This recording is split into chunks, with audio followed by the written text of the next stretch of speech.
Muito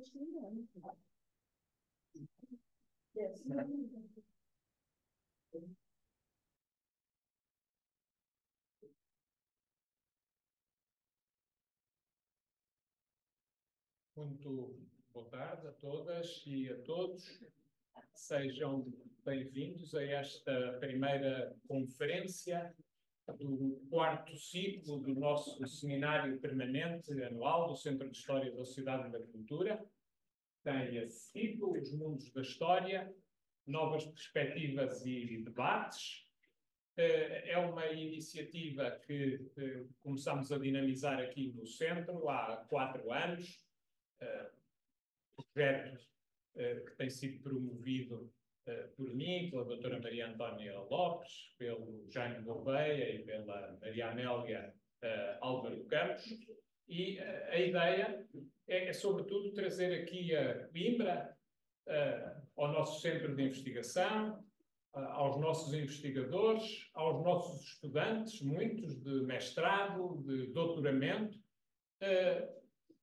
historiadores de diversas proveniências do mundo que nos apresentem os novos trabalhos que têm vindo a desenvolver, confrontando-nos com os seus novos objetos de estudo, as suas novas perspectivas de abordagem, os novos problemas que estão a inquirir.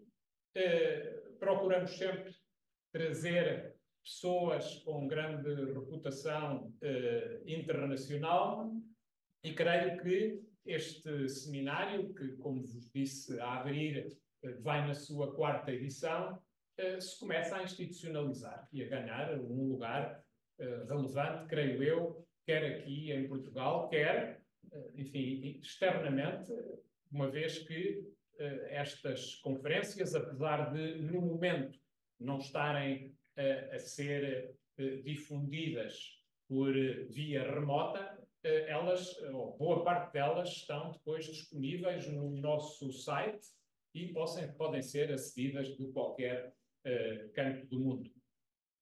Queria agradecer, por um lado, ao Arquivo da Universidade de Coimbra, onde nos encontramos, e à sua diretora, e também a outras instituições que colaboram connosco nesta organização.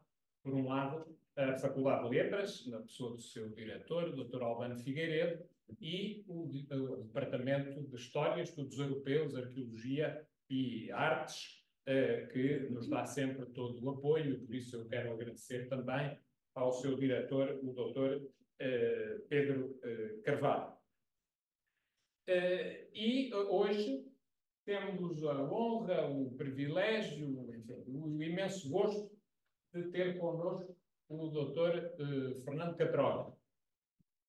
Nas sessões anteriores, nas conferências anteriores, nós temos privilegiado, sobretudo, historiadores não portugueses, neste seminário dos Mundos da História. E hoje, pela primeira vez, vamos ter um historiador português. Aliás, a 2ª sessão deste ciclo também vai ser com um historiador português, porque, naturalmente, em Portugal também se faz historiografia de grande nível. E eu queria agradecer, em primeiro lugar, ao Dr. Fernando Catroga, que é também membro deste nosso centro de investigação, a disponibilidade que, desde o primeiro momento em que o desafiei para este repto, a ele acedeu.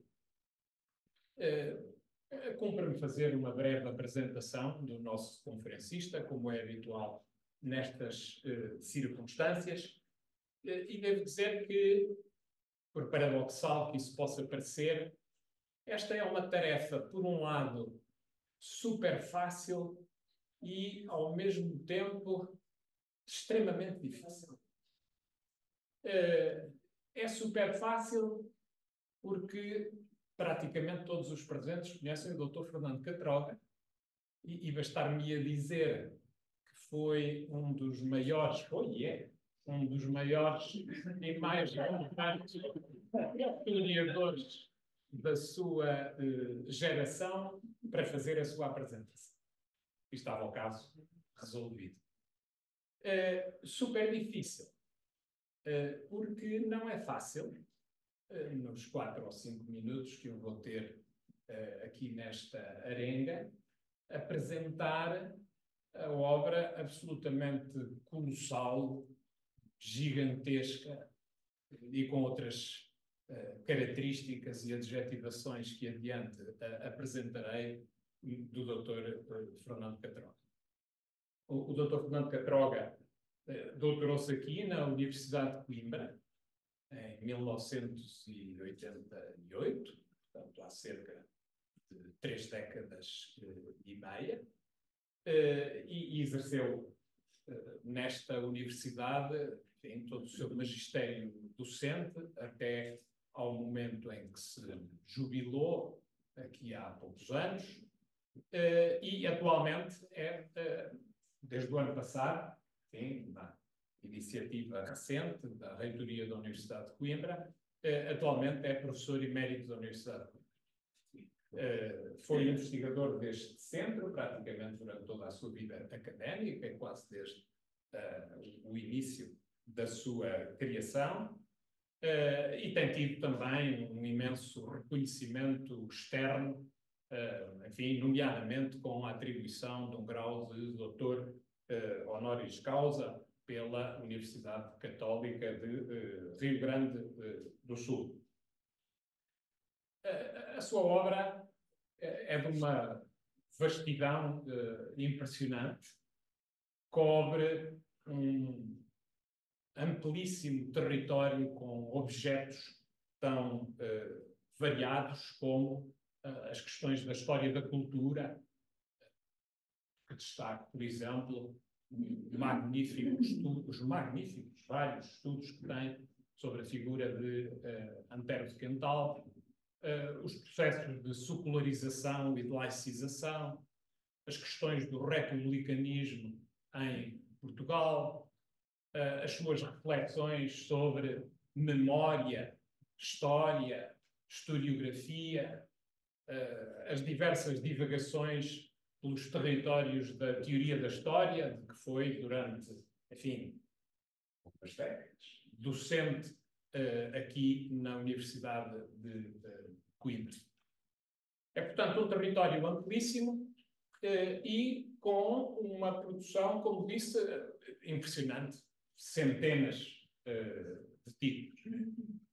De que destaco, enfim, para aqueles mais distraídos, alguns deles de que só pelo título nos permitem apreciar, enfim, eu diria até a criatividade do Dr. Fernando Catroga, a militância laica e a descristianização da morte em Portugal, como também a sua tese de doutoramento, Entre Deuses e Césares, a secularização e laicidade, ou os passos do homem como restolho e termo, memória e fim da história, uma obra notável em que dialoga com aquilo que no tempo era uma tendência aberta pelas perspectivas de Mark Heffel, da ideia do fim da história, aliás, do Foucaultiana, da ideia do fim da história. E em todos estes textos, eu creio que é possível escrutinar alguns traços que são praticamente comuns a todos eles.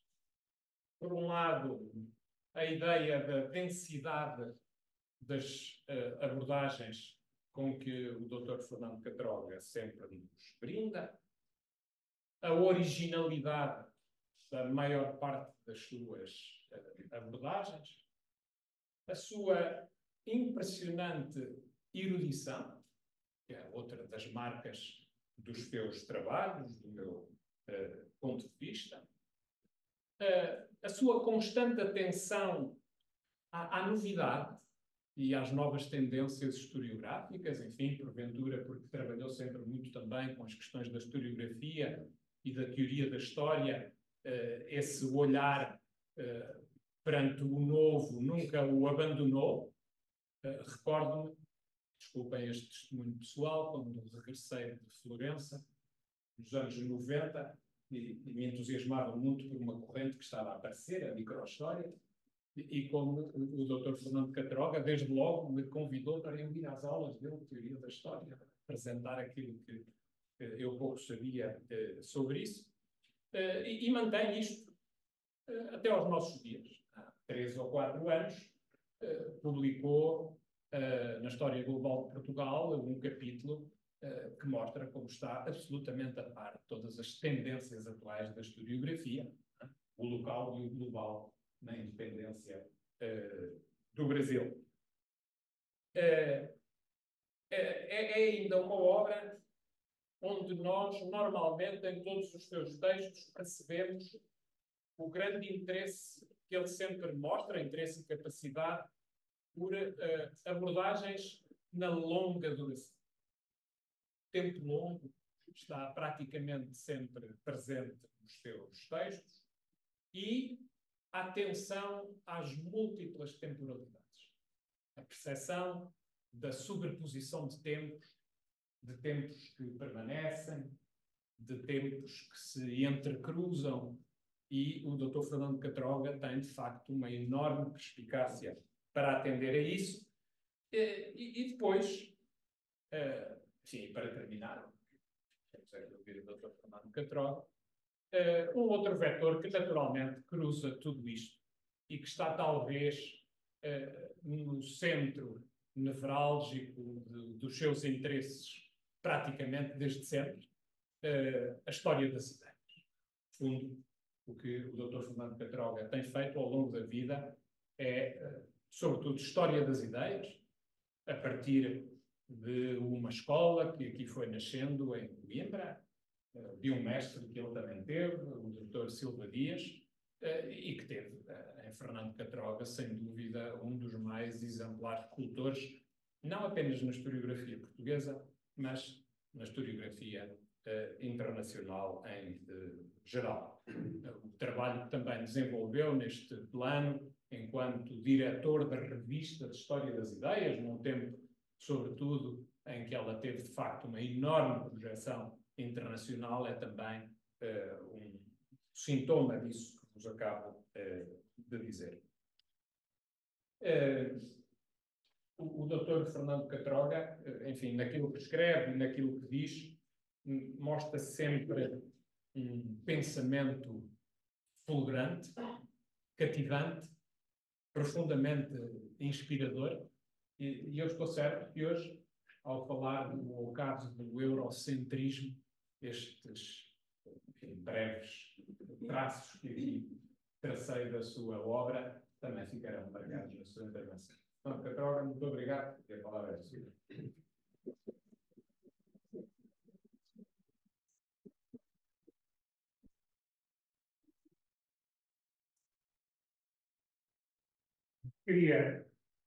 Queria agradecer estas amáveis e amigas palavras. Talvez um filho que regressa à pátria mereça. E, por isso, sente-se honrado pelo convite que a direção do nosso centro nos formulou.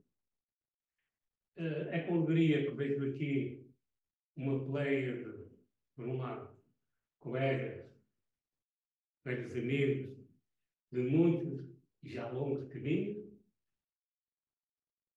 e novas gerações que já não conheço, mas que facilmente reconheço se tiver a oportunidade de começar a ver as vossas próprias produções.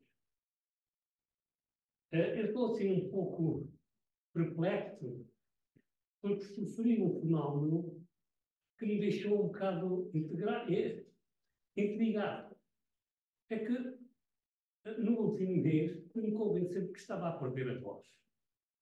Quando constatei isso, ri-me e disse, ainda bem que não sou político. É evidente que a história faz pela voz, e o prazer que geralmente os grandes professores têm de serem para leitores, mas para eles é fundamental a escrita, na acessão ampla do termo, tendo em vista plasmar, garantir algo que já é mais do raciocínio e menos no campo da retórica. Felizmente, os médicos conheceram que era um fenómeno subjetivo que os outros não sentem. Daí a minha autoconfiança ter aumentado e por isso eu apresento-me aqui, talvez, com a mais que eu estou na voz possível. Mas a mais, o médico não me conseguiu arranjar um medicamento se houvesse que a Maria Callas tomava na hora de maior aflição. Ironia à parte, eu queria agradecer agora particularmente assim que o doutor Paes fez o meu trajeto, no qual no essencial me reconheço, mas como convoquei aqui, ou não, me esqueci, convoquei o bom filho à pátria regressa, esta é a minha mãe terra, e a minha pátria. Porque longos anos aqui passei, longos anos solidifiquei amizades, solidariedade e mobilizei e fui mobilizado por espíritos de trabalho de grupo, sem os quais a investigação e, no fundo, a criação de escolas, no bom sentido, não ganha raízes nas instituições universitárias. Está voltada à fugacidade acelerada do tempo. Por isso, eu, tanto quanto posso, dou o meu contributo, e nesse contributo está a rapidez com que disse que sim, sempre ter bem percebido onde é que me ia bater. Eu acho que os historiadores podem fazer ciência com uma idade mais avançada do que os matemáticos. Pelo menos é de sabedoria feita a ideia segundo a qual o matemático, com a sua genialidade, revela-se em idade precoce. E, portanto, a inventiva morre cedo. Felizmente, o historiador, percorrido com o passado, quanto mais passado ele tiver, mais conhecimento acumula e talvez seja mais incitado a fazer revisões de ideias que teve, ou escreveu, ou então descobrir que escreveu coisas que o fizeram mais inteligente do que aquilo que ele divulgava que era. Reler é sempre um trabalho complicado. Mas é muito difícil que o trabalho do historiador não fuja à reeleição. Reeleição do que já leu, de outros, e a reeleição do que leu ele próprio. Ora, eu estou, neste caso, e em nome da verdade, digo que quando parti do título, da pressa de lançar o título, eu avancei com ele. Por um lado, estava a ser suscitado por os ecos que, inevitavelmente, o historiador deve perceber, de problemas que, explícito ou explicitamente, são da ordem da cidadania e do compromisso com o viver coletivo. E, portanto, quando vai tomando consciência disso, percebe-se, e foi o meu caso, que afinal eu já tinha escrito sobre aquilo há 20 anos atrás. Portanto, obviamente fui reler-me. E ao reler-me, encontrei coisas das quais eu me reconheci, mas noutras, tal como se o texto fosse de outros, eu interroguei a mim próprio com o espírito crítico e com algumas derivações que eu julgo que na altura não vi, ou então o texto foi envelhecendo, maturando e agora torna-se mais difícil. Por isso, eu proponho a mudança de nome. Eu vou falar sobre o eurocentrismo, não só, mas também, claro, o ocaso. Mas percebemos que o eurocentrismo assenta numa visão do mundo que foi interiorizando de uma maneira muito diversa, em temporalidades diversas, durante séculos, e penetrou até elites, porque é um fenómeno de elites, das elites para a massificação, até chegar à propaganda política, das elites, e que por isso obedece às categorias de mito, do mito. Claro que isto parece-me claro, basta ver a sua expressão, por exemplo, no nazismo, na propaganda nazi, mas eu, nesse trabalho, que é de 1999, não por acaso, que aqui presta e evoco a memória do António Manuel Espanha, que está precisamente num catálogo da Comissão Nacional de Documento. Ora, a data disso é de 1999. Isto chama precisamente a história que começou ao Oriente. Eu não estou aqui a fazer nenhuma pretensão, porque às vezes pergunto, isso acontece com os historiadores, afinal nós estávamos muito atentos aos debates da nossa contemporaneidade, ainda bem, ou então o futuro estamos sempre a pegar partidas e aquilo que nós divulgamos que nunca chega acaba por rebentar. Por isso, eu vou falar essencialmente do eu.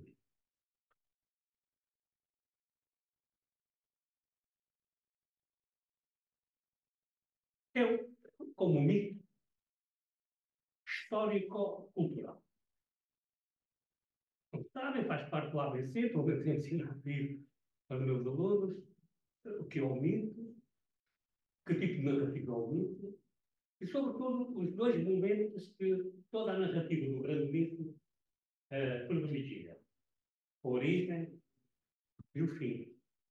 E, geralmente, o fim aponta para uma decadência com regeneração ou sem ela. E, por isso, não há, ao caso do eurocentrismo, tem apelo direto ou indireto ao fim e a pressuposição de finalismos intrínsecos ao dever histórico. Eu não vou poder justificar isto tudo para dizer que é esta perspectiva do mito, traduzido na linguagem mais racional, traduzido na linguagem mais racional, nas especulações,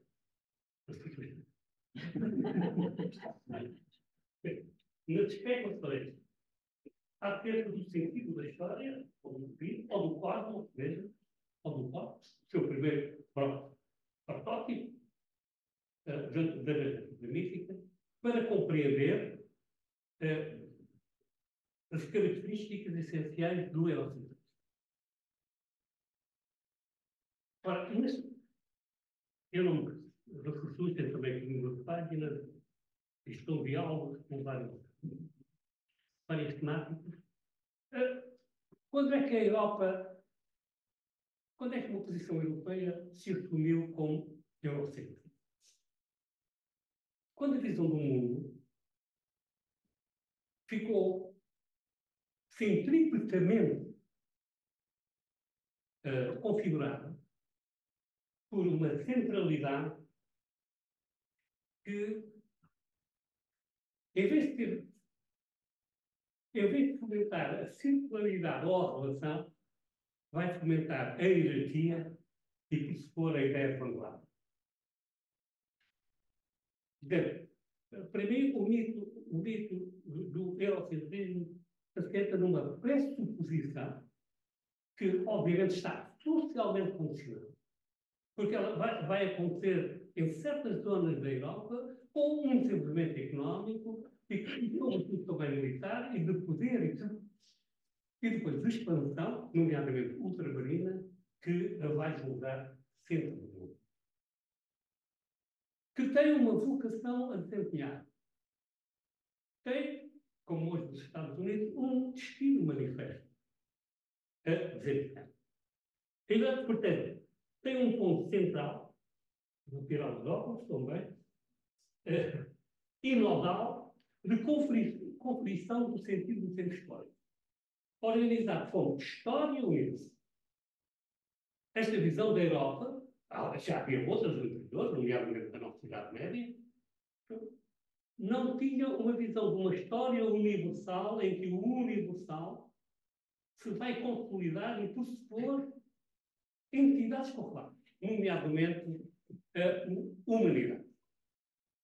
E, por outro lado, um tempo que é assumido, militantemente do ponto de vista teórico, como um tempo irreversível, um tempo qualitativamente progressivo e um tempo que tem uma concepção de uma natureza que tem uma necessidade de ser revelada pelo espírito do homem, tendo em vista a sua compreensão para a sua transformação, nem que seja um paradigma de comportamento ético ou social. O caso do direito natural e de outras formas, que vai a uma certa ideia de natureza, dizer que, por natureza, isto está fundamentado. Mas só que dessa definição destaca-se a pretensão a estar-se no papel da vanguarda. Isto é, uma autossustentação de uma superioridade que depois vai ter vários nomes, vai ter várias justificações, que é como que um imperativo da história é entregar, a expressão vai ser mais tarde, vai ser utilizada por Hegel, o facho da história, e o fascismo, e do povo, a ideia do facho da história, há povos que estão mais à frente do que outros. E, portanto, há povos, há civilizações, há classes. E depois diversifica-se a função daquilo que está a fundamentar, tudo inserido numa perspectiva e retrospectiva cosmopolita. Expressão do século XVIII. E, no horizonte, uma espécie de secularização da ideia do universal de matriz teológica.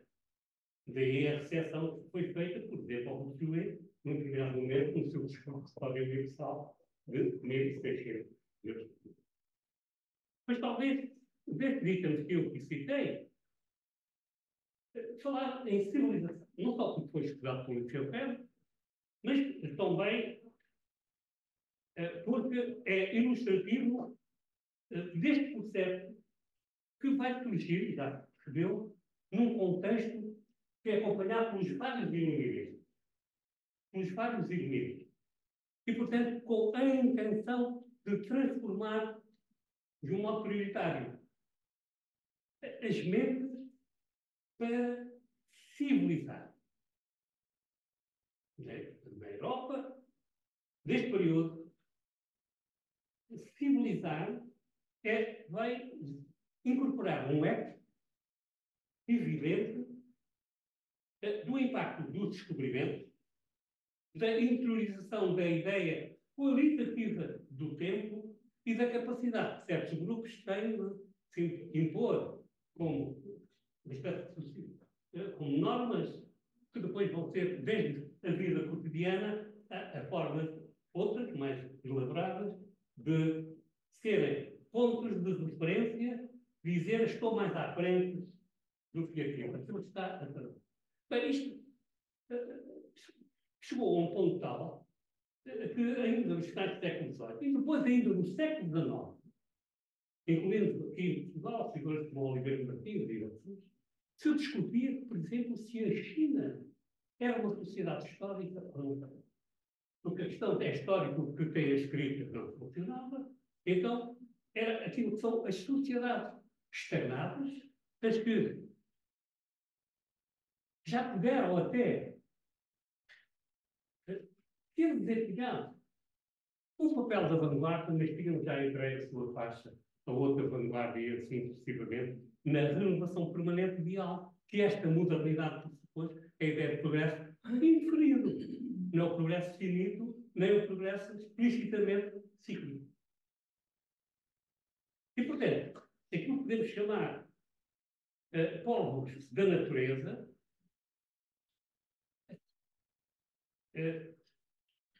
não dava o direito, pela ordem da natureza e pela necessidade intrínseca à história, pelo tal teleolismo histórico, pela autossuficiência do próprio processo de historicidade que a doutora estava a sofrer, não de popularização, e já veremos aí alguns exemplos, e que, portanto, levaram a que os povos estivessem mais civilizados do que outros, mesmo quando ainda se discutia o que é que significava civilização.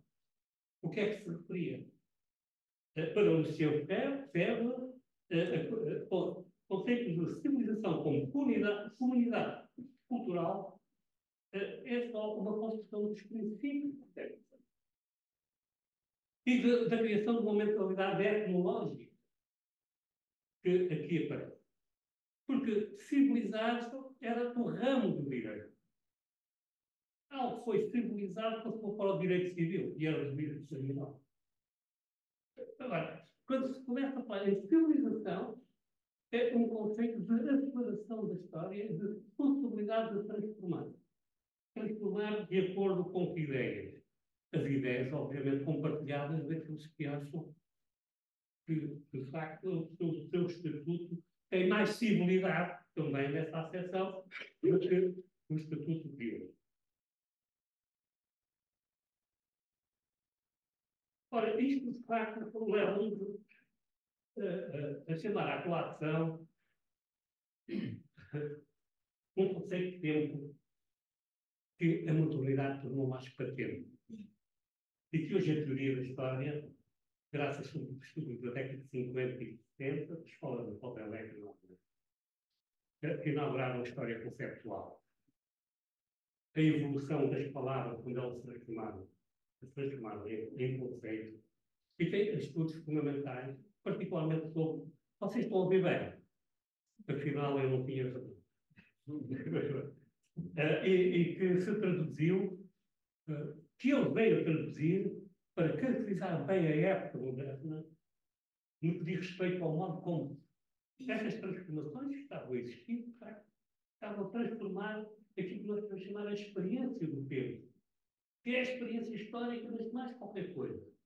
E, portanto, aumentou a consciência de que um certo setor que, com a modernidade, passou-se a viver numa simultaneidade de histórias diferentes, conquanto coexistentes no tempo cronologicamente contemporâneo.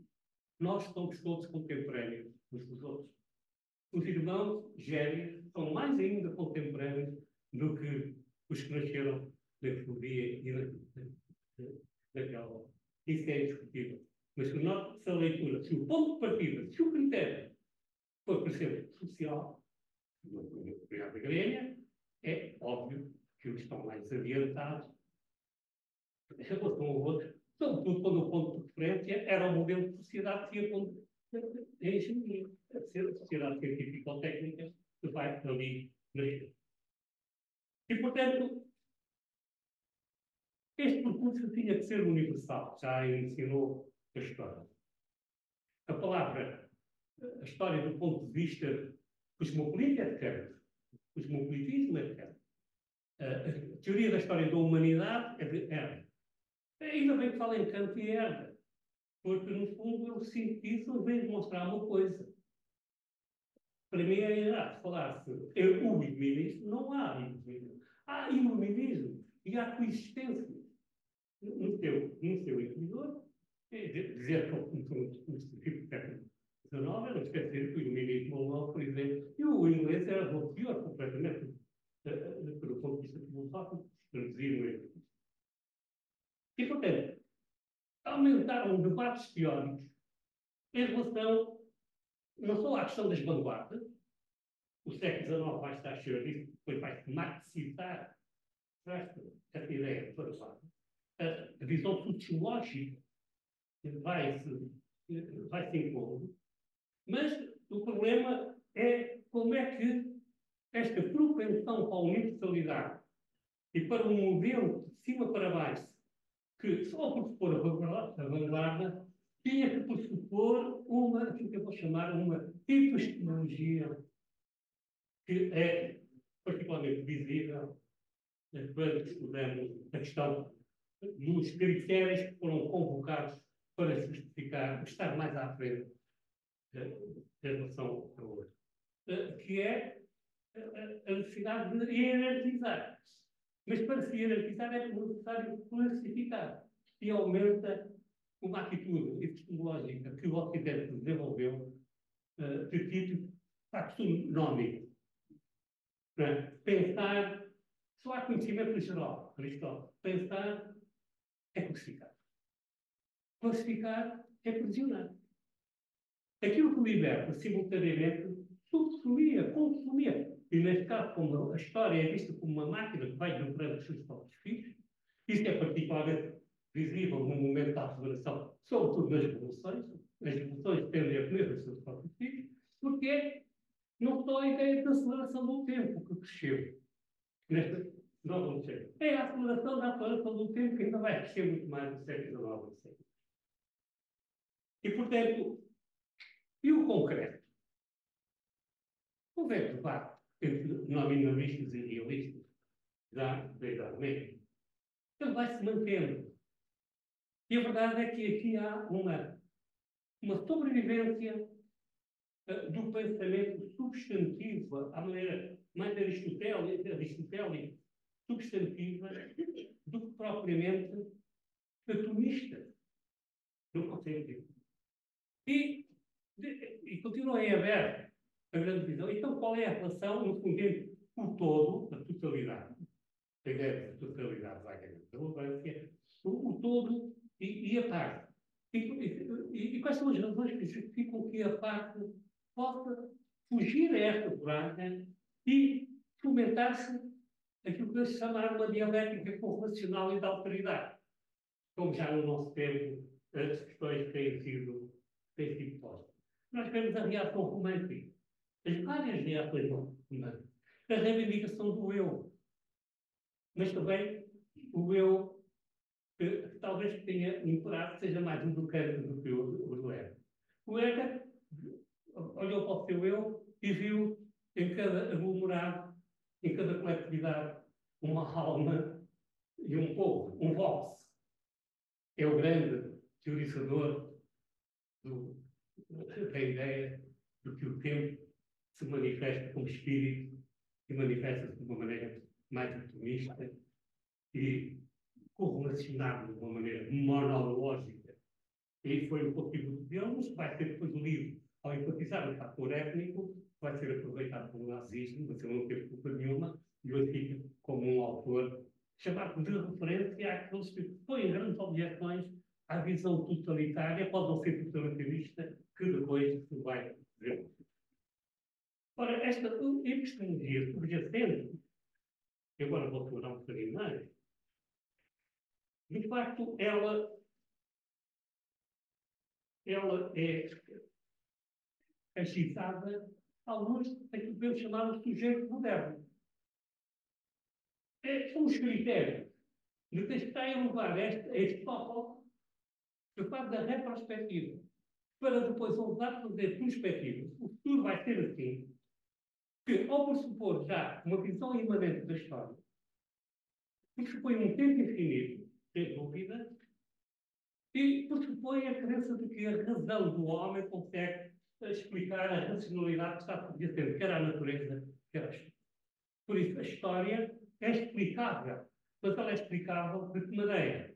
Meramente especulativa. E ela vai se traduzir essencialmente na passagem do idealismo subjetivo ou não para o idealismo objetivo a Hegel e depois, de certo modo, a Marx, onde é o império do sistema, a ideia do sistema, que acaba por se impor e as sociedades humanas confirmar no conflito. Ora, o sujeito moderno, como é que ele vai ler? Como é que ele vai ler? O mundo é precisamente para justificar as desigualdades económico-sociais e históricas. É preciso não esquecer que no plano de fundo disto estava uma sociedade científica industrial, mas também escravocrata. E que tudo isto é boa parte filho do impacto da expansão colonial e, sobretudo, do choque que foi para o europeu encontrar o outro configurado na diversidade de raças.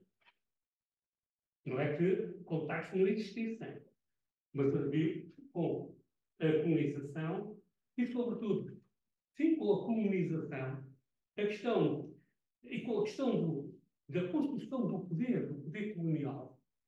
Há uma epistemologia colonial, não a epistemologia do Sul, mas há uma epistemologia colonial que fomenta saberes e que faz com que esta epistemologia, que está ligada à fundamentação da especificidade da Europa,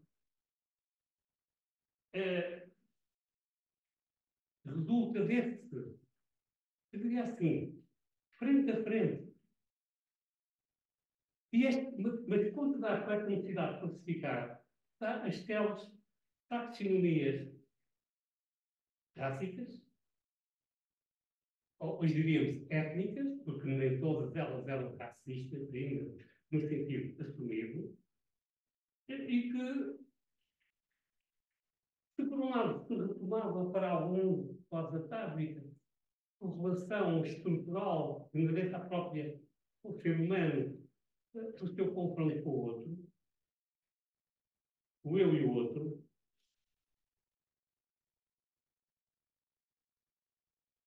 a construção desse outro, na Europa, todo o impacto, de facto, daquilo que nós chamamos de diálogo de civilizações, mas veja que já é em função desta, da tomada de consciência,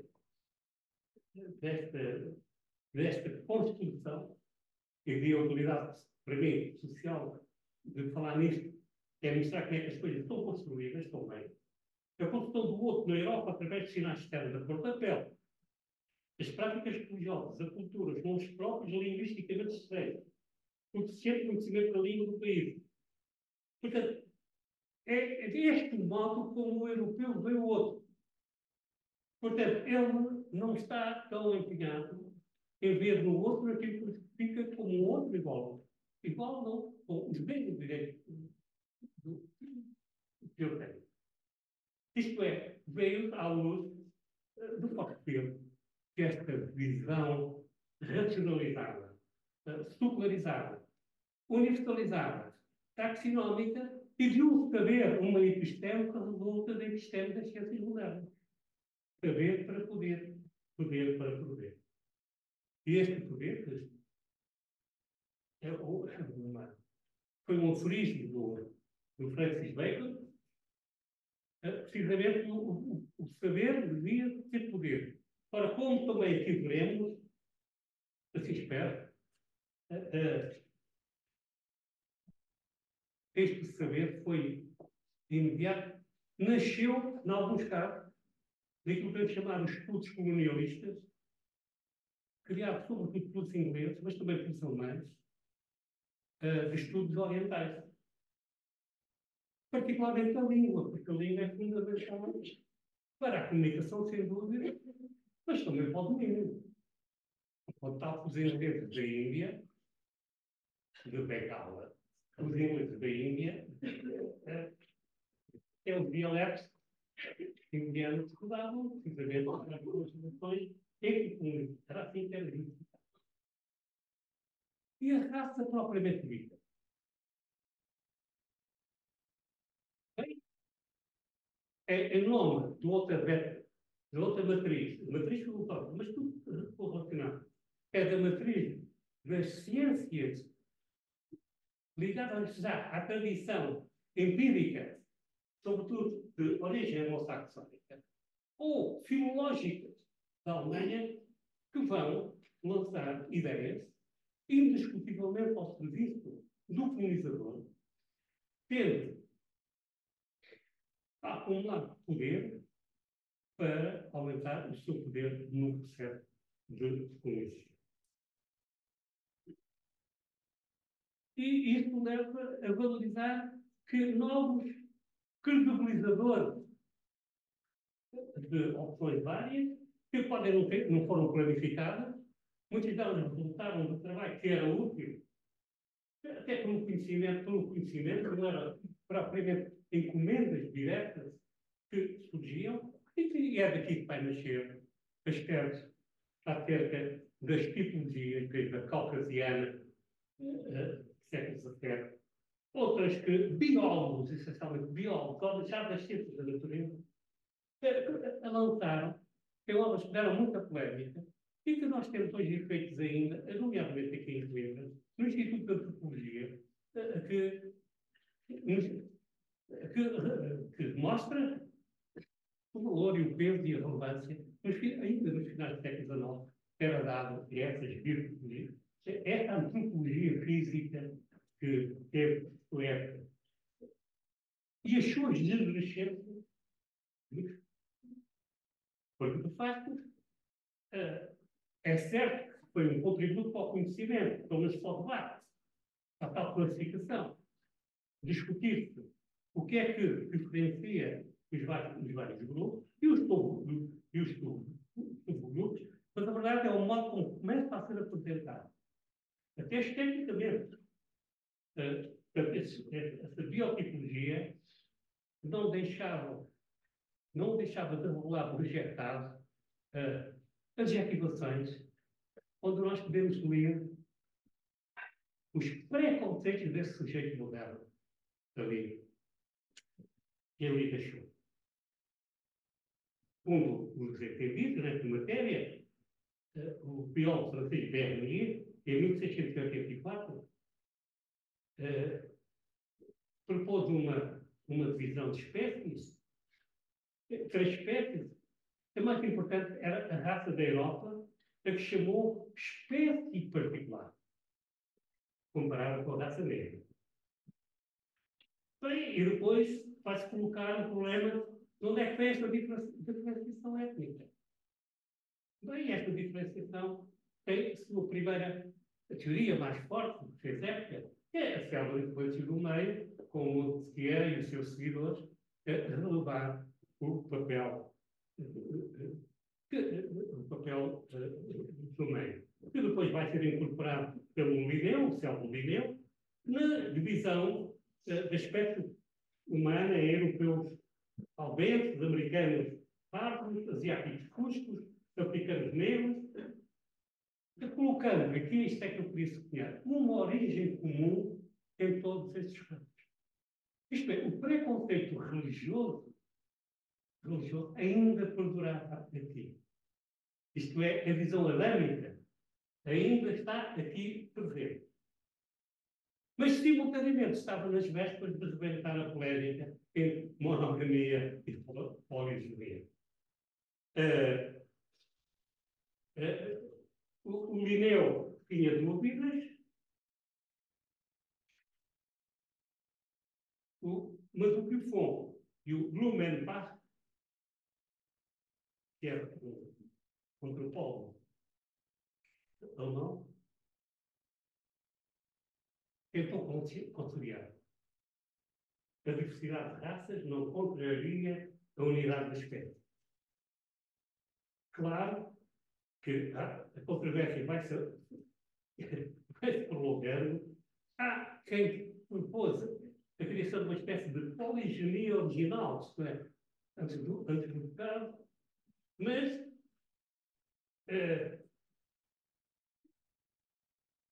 a verdade é que entre o século XIX e nos meados do século XIX, as posições dos especialistas sobre a evolução já não defendiam muito, do ponto de vista científico, a monogenia. Por sua vez, quanto às classificações, vejam a importância que Linneu, não é? Celso Linneu, que dedicou uma obra monstra a estas questões, definiu o temperamento, que é isto que eu vou começar agora a citar. Definiu já psicologicamente. Caracterizava o americano, portanto, o índio americano, como bilioso e colérico. Ainda não tinha visto filmes de papéis. O asiático como melancólico, altivo, do luxo e do dinheiro. O africano como de má índole, preguiçoso, negligente e arbitrário. Ao contrário, distinguia o europeu pelo seu ativismo, vê-se, como ativismo, e pelo seu culto da lei.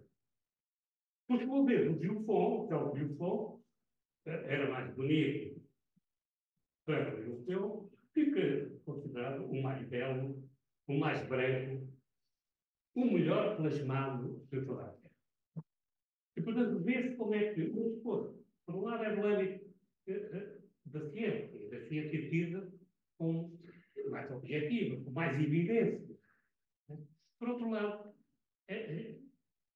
transporta as pessoas costas, consciente ou inconsciente, juízo de valor que marcam a utilização. E agora já posso utilizar o termo que a palavra ideologia só foi inventada nos inícios do século XIX. E, portanto, mais ideológico desta questão.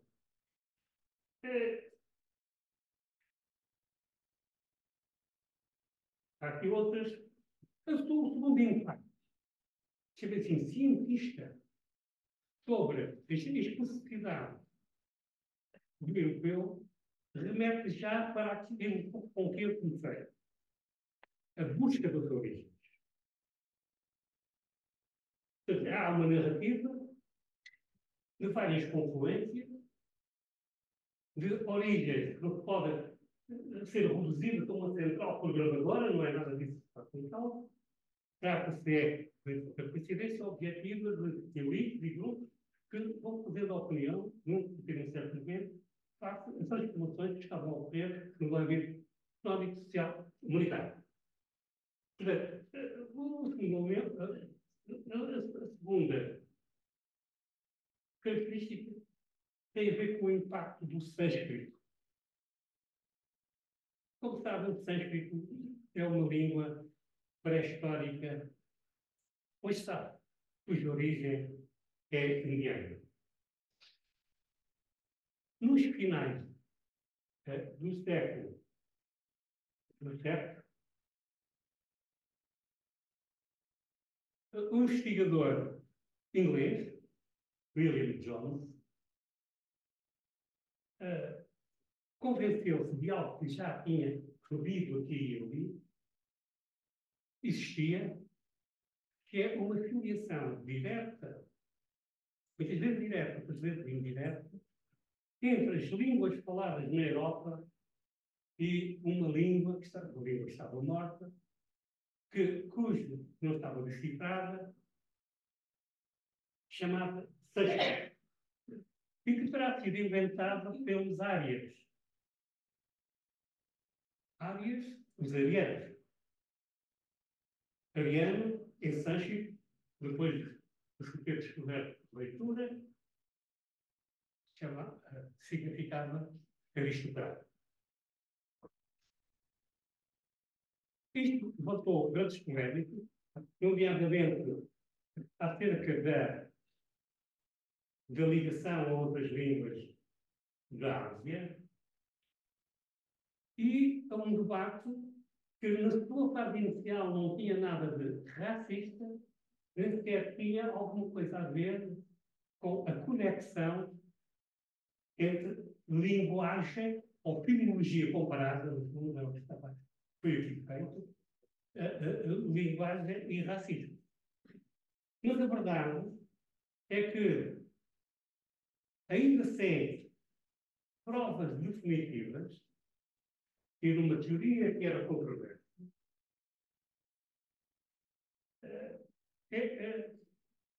cresceu a convicção que seria válida tirar esta conclusão. Os atuais falantes putativos herdeiros do sânscrito que tenham mais radicais na construção das suas palavras, isto significa que têm menos contagem de miscigenação. E, portanto, são mais puros. Isto não é princípio. Mas eles sabiam. Quer dizer, quando foi o nazismo, todas. Agora, não se pode dizer que os investigadores que vão decifrar o sânscrito, tal como os hieroglifos dos egípcios, estavam ali a procurar fazer, e quisessem fazer uma obra, ou melhor, um estudo, que avaliasse melhor possibilidade, neste caso os ingleses, que tinham suas joias, o início da colonização da sua joia, conhecer melhor, saber que foi poder, discutivelmente, mas um poder também para esclarecer. Era algo típico, enfim, da gênese deste tipo de investigação. E outro, obviamente, grandes companhias, ou mesmo os modernos investigadores. A raça que fala sânscrito é uma raça aristocrática e conquistadora, distinta pela cor branca de tez colorida dos antigos abordantes da Índia. E, portanto, numa zona muito débil quanto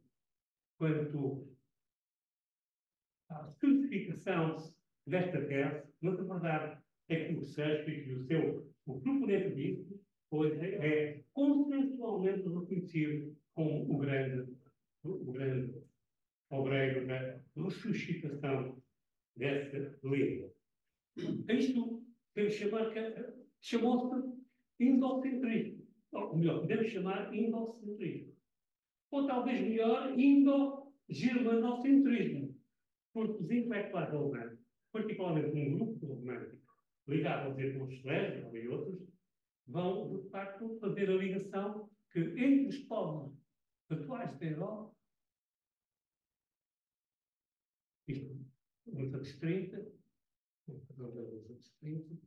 o alemão era indiscutivelmente a língua que tinha mais radicais de origem sânscrita. Hoje são incontáveis todas as línguas que um estudo que está feito, de consenso acerca desta. Aliás, o próprio dicionário filológico remete muitas vezes ao sânscrito, precisamente para algo que nasceu e que vai dar uma grande polémica no recurso do século II. E daqui se tira uma ilação. A mistura degrada. E, portanto, teorias da história que pressuponham a ideia do progresso, que vão até pôr como motor da história, não da civilização, mas a luta de raça, elas vão também simultaneamente defender, no caso dos racialistas, a Gobineau, que vai ser o Papa depois do racismo dos finais do século XIX e princípios do século XX, particularmente com a sua obra em 4 volumes, ensaios sobre a desigualdade das raças humanas, dizer-se que, sem dúvida, o motor da história é a luta de raças, mas a raça europeia por causa da expansão miscigenou. Porque o multiculturalismo e outras formas acabaram por ser motores de degradação daquilo que para outros é a riqueza da ressuscitação. Mas isso falamos nós hoje. Portanto,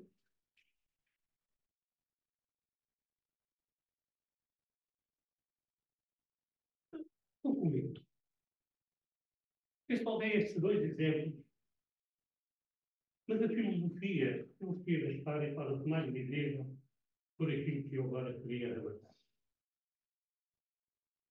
Mesmo quando ela passou já a funcionar como ideologia, propriamente. Já não dos grandes filósofos, e descobriu-se, novas gerações até, que ela trazia fundamentos para uma releitura da história que, para ligar a memórias e a memórias de Coimbra, eu queria aqui citar o que aqui essa filósofa escreveu, certo, missionário na década de 60, ainda estudante, quando a sempre renovada no século XIX debate acerca do sânscrito, ligada à ideia de origem, e de mito, e até de toque nobre, de ser naquela época, eu estou a referir, na década de 70, 79, escreveu esta, relatando uma crónica, talvez ali nas dias de Canela, o que é que ele fez? Por todos os botequins, tipo, por todos os botequins de Coimbra, não se celebrou mais senão essa rainha de força e graça, a humanidade. O ponto de chegada, o Júlio Smith Coelho tinha escrito a Bíblia da Humanidade. Enfim, no meu poema, essa também conheceu o seu poema, no meu poema não recordo nem o título, nem o tema, e apenas que deveria abrir por uma tremenda invocação à Índia. Altária. Eu não descrevi, ainda queria poderia. Não por nada, foi o próprio português que evoluiu assim. Altária, a tua marcha sublime, desde Cala, que era lá uma província remota, até Tepta Cinda, Sindu. Tepta Sindu. O que é Tepta Sindu? Então, lá onde correm os 7 rios sagrados da Índia. Hoje são convisíveis, os maiores, o Índio e o Ganges, mas já tem a ver comigo, e se discutia precisamente qual era a correlação entre o sânscrito e as línguas persas, particularmente dos seus livros religiosos. E um outro sinal do despertar do espírito filosófico era a nossa preocupação ansiosa das origens. Conhecer os princípios das civilizações primitivas. Por isso. Constituía, então, em Coimbra, um distintivo de superioridade e de elegância intelectual. Os Vedas, os Mahabharata, os Edavastá, os Edas, obras religiosas da civilização persa, aqui não, aqui os Nibelungen, de origem popular, eram os livros sobre o que nos precipitávamos com a bula tumultuosa da necessidade de borda. Aqui, além, um trecho mais vistoso, tem que ter a paciência de Senhor Filho com Homero. E agora vejam, Oliveira Martins irá, pouco mais tarde, ele morre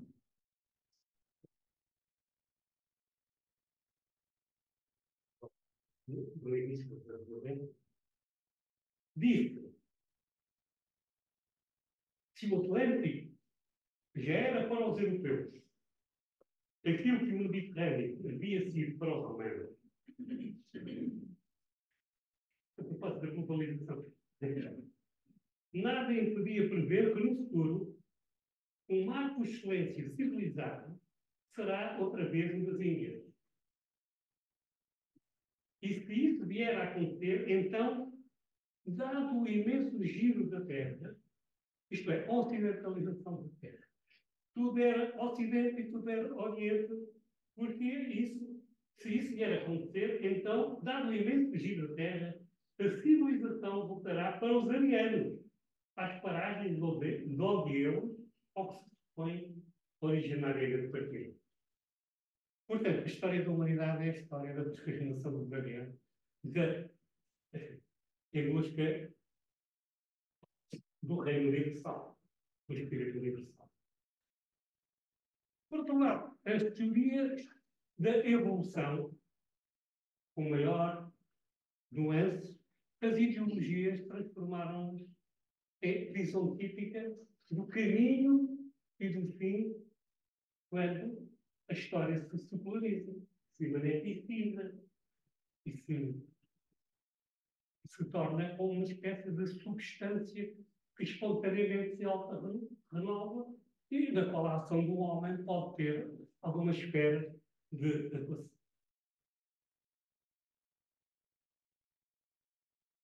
qualquer modo, o sistema confirmava a direção. Se a história viva leste a sua infância, isto é Hegel que eu dizia, e na Grécia a sua mocidade, para aproximando da visão mais contemporânea, portanto, a Grécia como uma pátria da famosa democracia militar. Em Roma, ela atingiu a sua idade viril, a expansão. Depois entrou na plenitude da sua objetivação, época liderada pelos povos germânico-cristãos. Ainda não por razões explicitamente étnicas. Com a Revolução Protestante, corramos para na Europa, porque mais do que os latinos. Porque os latinos eram débeis, comparados com os germanos. E como é que eles explicavam isso? Explicavam pela capacidade intelectual para o pensamento especulativo, para entenderem o mundo, para além da empiria e da sensualidade, o self-love do tudo. E, portanto, isso retira aos povos latinos vocação filosófica. E, portanto, não terão capacidade de elevar ao espírito puro. Então, o que é que a história vai permitir? Oliveira Martins, poeticamente, via alguns ali no Índio, um traficado numa ilha que está submersa, como o fim. O fim não, o reinício de algo que regressou para ser cumprido com perigo. Citaste Fukuyama, e eu estava a dar esta matéria nestas aulas de teoria de história, quando rebentou o debate acerca do fim da história. Eu não assisti e comecei a estudar isso e depois publicar o tal texto de 1990.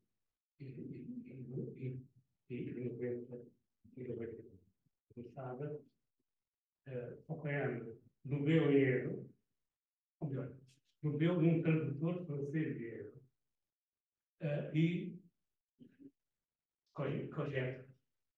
E a leitura que vem do pensamento de Hegel é a leitura típica do sistema. Aliás, tendo um pouco no horizonte o modelo stalinista, do qual Kojève era, nessa época, adepto. A ideia, um Deus ex machina, que se vai cumprindo, que a ideia que, por exemplo, não era aceita por muitos marxistas, já nos anos 40, por exemplo, essa obra.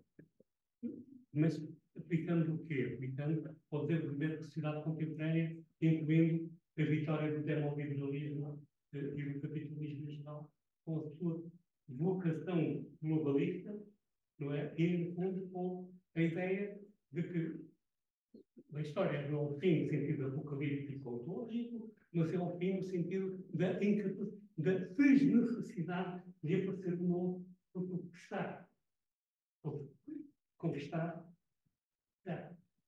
tem o tempo solidário com o desenvolvimento infinito e do progresso infinito. Ora, os pressupostos disso colocavam na altura a lutar para os estudantes. Quer dizer, o caráter circular desta questão. E, por outro lado, como é que o está encoberta de uma maneira filosófica de vender